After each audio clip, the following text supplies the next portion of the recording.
Finding the factors of a number using the tree method.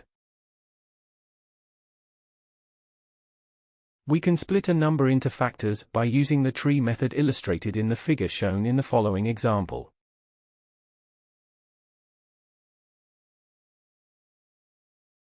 In this way, we can identify the factors of 120 by considering the numbers above, but not only. We can multiply two or more of the above factors to obtain other factors of this number. Hence, the factors of 120 are 1, 2, 3, 4, 5, 6, 8, 10, 12, 15, 20, 24, 30, 40, 60, and 120.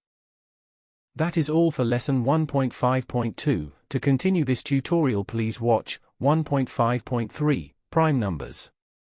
Thank you for watching. Make sure to like and subscribe to keep up to date with new videos. For more information, calculators, and tutorials, please visit www.icalculator.info.